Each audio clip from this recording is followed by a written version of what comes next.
Le Seigneur soit avec vous et avec votre esprit. Évangile de Jésus-Christ selon Saint Jean. Gloire à toi, Seigneur. Jésus avait dit dans la synagogue de Capharnaüm, « Celui qui mange ma chair et boit mon sang a la vie éternelle. » Beaucoup de ses disciples qui avaient entendu s'écrièrent, « Ce qu'il dit là est intolérable et on ne peut pas continuer à l'écouter. » Jésus connaissait par lui-même ces récriminations des disciples. Et il leur dit, « Cela vous hurte, et quand vous verrez le Fils de l'homme monter là où il était auparavant, c'est l'esprit qui fait vivre. La chair n'est capable de rien. Les paroles que je vous ai dites sont esprit et elles sont vie. Mais il y en a parmi vous qui ne croient pas. » Jésus savait, en effet, depuis le commencement, qui était ceux qui ne croyaient pas, et celui qui le livrait.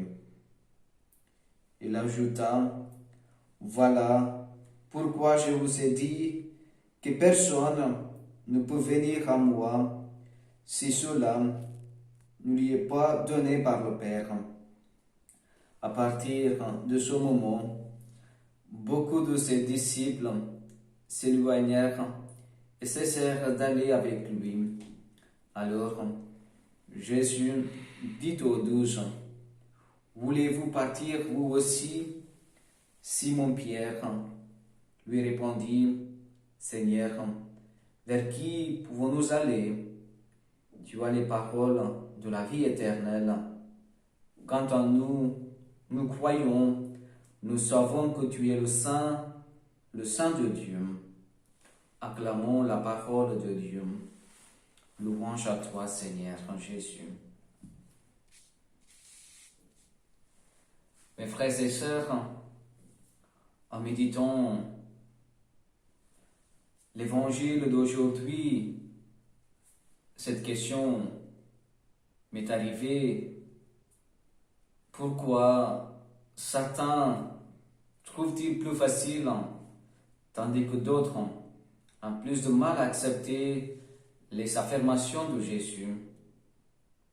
Beaucoup ont été attirés par Jésus parce qu'il leur a offert quelque chose d'important, quelque chose d'irrésistible, un signe visible de la miséricorde et de la faveur de Dieu, dont Jésus a fait preuve de ces merveilleux miracles de guérison, de délivrance, y compris la multiplication des pains et des poissons quand il nourrit les 5000 qui s'étaient réunis pour l'entendre.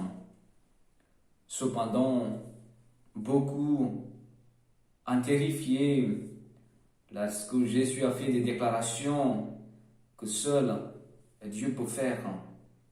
Le discours de Jésus sur manger sa chair et boire son sang que nous avons entendu hier, qui a souligné la scène dernière, offensé beaucoup de ses disciples. Et frères et sœurs, nous avons entendu dans cet évangile, Jésus disait, « Mes paroles sont esprit et sont vie. » Jésus a dit à ses disciples que ces paroles étaient esprit et vie. Ces paroles sont venues du Père Céleste, qui est l'auteur de la vie et de celui qui insouffle son esprit à ceux qui croient en lui. Et frères et sœurs, grâce au don de la foi que Pierre a pu recevoir, la révélation spirituelle de qui est vraiment Jésus, le Saint de Dieu, le Fils éternel, envoyé du Père céleste pour racheter une race humaine déchue et les réconcilier avec Dieu. Mes frères et sœurs, la foi est un don et une réponse personnelle à la révélation de Dieu sur lui-même. À la lumière de cet évangile, posons-nous cette question: comment Dieu nous aide-t-il à grandir dans la foi et la confiance en sa parole, même les paroles difficiles qui sont difficiles à comprendre? Mes frères et sœurs, comme je vous ai dit, la foi est un don que Dieu nous donne librement, plus particulièrement à ceux qui écoutent sa parole et qui lui font confiance. La foi est une réponse personnelle à la révélation de Dieu sur lui-même. La foi est ni aveugle ni ignorante. Il est basé sur la vérité et la fiabilité de la parole de Dieu. La vraie foi cherche la compréhension. Pour cela que Saint Augustin, le saint que nous connaissons très bien, a dit: je crois pour comprendre et je comprends pour mieux croire. Le Seigneur Jésus offre à tous ses disciples sa parole et son esprit vivifiant pour nous aider à grandir dans notre connaissance et notre compréhension de Dieu. Seigneur Jésus, tu as les paroles de la vie éternelle. Aide-nous à écarter tout doute et toute crainte, afin que nous puissions librement embrasser ta parole avec une confiance et une joie complète. Nous nous abandonnons à toi. Sois le Seigneur de notre vie et maître de notre cœur, que rien ne nous empêche de croire en ton amour et de suivre ta volonté. Amen.